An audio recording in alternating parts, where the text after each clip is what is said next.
All I wanted was a job where I didn't know anybody and where nobody knew me. I found it working security in the metro. The company was desperate for people, and I mean, why not? It's a crappy job. I could have told you that even before I started. You spend all day in a sunless concrete tube. You spend all day dealing with addicts, criminals, their victims, and the mentally disturbed. Not a single person you interact with is happy to see you. I knew going in that the work was going to be unpleasant. I just didn't expect it to be horrifying as well. None of that was on my mind while I was signing the paperwork though. I wore a smug grin, confident that I would never see any of the people from my old job again, and that was all that I cared about. They had been my best friends, and working with them was a dream come true, at first. But bad financial decisions and relationship drama destroyed in 2 months what we had spent over 5 years building together. The truth was, I hoped that spending all day surrounded by the grimy charcoal smell of the metro would drive away the bitter taste that still lingered in my mouth. After several weeks of soul-sucking training, so basically, you can't defend yourself physically. I mean, we wouldn't want a lawsuit. And boring patrols with my angry coworkers. Why didn't you stop that guy, huh? Don't you know that they always run? My manager had called me into his office. How are things going so far? I gave him a grim smile. He nodded. That was about what he had expected, it seemed. And then he did an odd thing. He closed the office door and started scratching behind his ear with a pen. It was like he was nervous about something. I noticed that his shirt was rumpled and untucked, and there were bags beneath his eyes. I'm sending you to Station X. I'm not going to name the location here. Your partner is Hans. No patrolling, just stand on the platform and keep an eye out. Hans. He was probably the most cynical person that I had ever met. Hans' goal each day was to put forth the absolute minimum amount of effort possible until he could retire at the end of the year. No one liked him. In between getting stuck with Hans and the manager's nervous tick, I already knew that it was going to be a crap assignment. I just didn't know why. Not then. Station X wasn't in a rough neighborhood. There weren't any football matches or political rallies in the area, so why all the secrecy? Hans knew more than me, that was for sure. He spent every second that he could away from the platform. First, it was a bathroom break, then a cigarette break, then a phone call. One of the engineers upstairs needed to see him. They were trying to fix the lights. The excuses were endless. And as annoying as Hans was, anything was better than standing guard alone. They size you up. The roving bands of teenagers, the junkie pickpockets with dirty needles in their pockets, the football hooligans. Should we jump this guy? Their eyes say. Maybe it would be fun. There's nobody around to save this guy now. The first treat of the day was a pale, skinny kid having some kind of fit. Kept screaming about how there were demons chasing him, that they were going to take control of him and make him do bad things, that he didn't want it, and so on. I got him calmed down enough to bring him to the exit and the real police. Next was the blonde lady in the red jacket and heels. She didn't give me any trouble, but I just couldn't leave her sitting there crying to herself on a bench. 10 years, she kept saying. I don't understand it. Apparently, she had bumped into her ex on the metro by pure chance. I gave her some tissues and got her on her way. Then came a grandmother whose wallet had been stolen. She lived in the neighborhood and said the thieves used to only target tourists, but they were getting bolder every day. I felt bad for her and wanted to take down her information. But the lights flickered. Odd. But hadn't Hans said something about electricians, and where was he anyway? The old woman was looking at the glowing exit sign in terror. "So it's true," she whispered. Another flicker, and then the lights went out altogether. Steps rushed across the platform, empty except for me and the pickpocketed grandmother.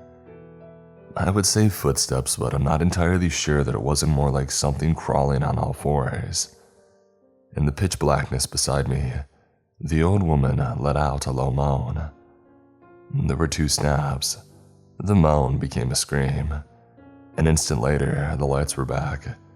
It couldn't have taken more than 20 seconds, but the old woman lay like a twisted puddle on the dirty tile of the platform. Both of her legs had been broken, twisted in opposite directions. She just laid there, clenching at the fast darkening swollen spots on her legs. She was incapable of explaining what had happened to her in the dark, but she had clearly wet herself out of pain or fear. This definitely hadn't been in the training video. A train pulled up. Almost all the passengers deliberately avoided looking at us, not wanting to get tangled up in problems. But a few helped me to get the poor woman straightened out, to elevate her feet and neck, and keep her company while I used the emergency phone to summon help. "Looks like the lights still aren't fixed," a sarcastic voice behind me commented. Hans, the last person that I wanted to see in the middle of a medical emergency. I lost my temper. "Can you please go see if the paramedics have arrived yet?" I snapped at him. Hans rolled his eyes and walked as slowly as possible towards the stairs. What the heck had just happened? "You're back at Station X today," the manager told me the next morning.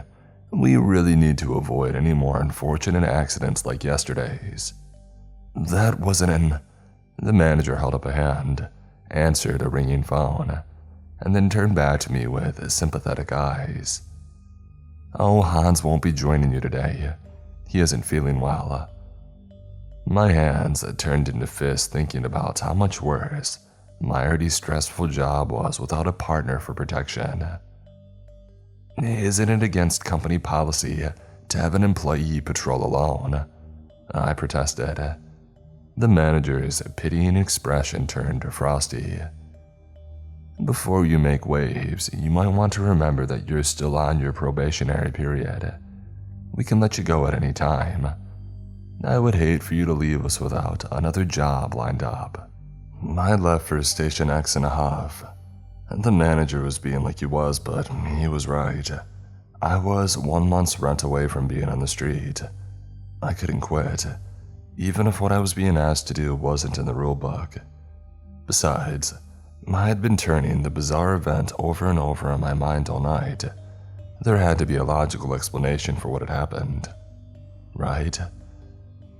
I imagined possible scenarios as I stood boredly on the platform of Station X, not even sure what I was supposed to be keeping an eye out for.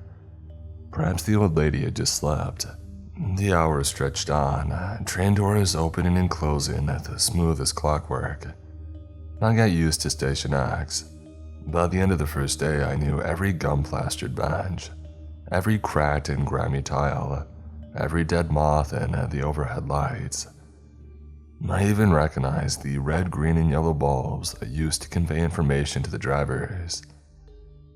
That's why it was so strange to see those 2 points of white light in the darkness of the tunnel. I squinted. They were tiny and reflective, bright as an arc welder's flame but gave off no spark, and they were getting close. An instant before the train cut through the darkness, I saw him. A man in a white suit and a yellow silk shirt, standing just beyond the reach of the platform lights. Those tiny, burning lights, they were his eyes. And then came the train's shrill whistle, and he was gone. I shuddered and wondered if so much time in Station X was getting to my head. But finally, my relief arrived. Another young rent-a-cop like me without the seniority to get himself transferred far away from this bizarre assignment. We traded a sad and annoyed nod before I walked outside into the rain. I was surprised to see Hans waiting for me at the kiosk. He held a newspaper in front of his face like a comedy movie spy. A damp cigarette hung from his lips. Too good to cut out 5 minutes early like the rest of us, huh? He greeted me with a sneer, and then suddenly hand shoved the newspaper into my chest. Here, I thought you should know. He walked off into the rain, still struggling to light his wet cancer stick. I sheltered in the kiosk and fought to fold up the newspaper. As I did, something fell out. A disc. I slipped it into my computer as soon as I got home, expecting some sick joke. But instead I found security camera footage. 3 men walking down the familiar platform of Station X. The footage cut out for a moment. And then one man was leaning against the wall, clutching his hideously twisted arm. In the next recording, a young guard just like me observed passengers stepping out of a train. After several seconds of darkness, the video shows him lying on the ground face up, but chest down. His head had been snapped backwards, and I didn't know whether to be relieved or disgusted that his chest or back was still rising and falling with heavy breathing. Several more trains came and went before anyone stopped to help. The thought of the grandmother's words, "So it is true." People knew something weird was going on at Station X, and I had no doubt that the manager did too. But I had bills to pay. The next day found me back on the platform, tense enough to snap, but no wiser than I had been before I had watched those awful recordings. It started around 9 a.m. I wished that I was having a nightmare. I wished that I could wake up. But those white-hot eyes staring at me from inside the tunnel, they were real. The lights flickered. The eyes moved closer. I could see the outline of the man in the yellow shirt, unchanged from the day before. Another flicker, and he was on the edge of the platform. Middle-aged, Asian, Korean maybe, fashionable. His eyes appeared normal beneath the platform lights. But an instant later, the darkness returned, and this time it lasted for 6 of my thundering heartbeats. When it ended, he was standing beside me. "New guy, huh?" the man in the yellow shirt had asked, as though he hadn't just crossed 20 meters in 6 seconds without making a sound. The way that his face moved when he talked was all wrong, like the face was just a mask for something else. "Please step back, sir." I moved my hand to my belt with a confidence that I didn't feel. The man in the yellow shirt grinned. When I tried to look in his eyes, that white light flashed and seared my irises, forcing me to stare dizzily at the ground. I let my hand fall to my side. "It's you, isn't it?" I mumbled helplessly. "You're the one who's hurting people." "I like the sounds they make," he shrugged. A train unloaded and people flowed past me. Just another deadbeat security guard harassing a passenger. "You're important, you know that. Not now, but later." The man in the yellow shirt tapped the side of his head with a long finger. "A friend told me so a long time ago. A friend who knows things, so unfortunately, I have to leave you whole and unbroken." "Get your hands off me." A young man with a single diamond-studded earring whipped his hand across the cheek of a girl in high boots and jean shorts, who was clawing at his face with her nails. She was already cowering, but he smacked her again. "Stupid." "It was nice talking to you." The man in the yellow suit cracked his neck. The lights flickered and he was gone. The only evidence that he had ever stood there was the fighting couple, who were quiet now that their hands had been shattered and shoved elbow deep down each other's throats.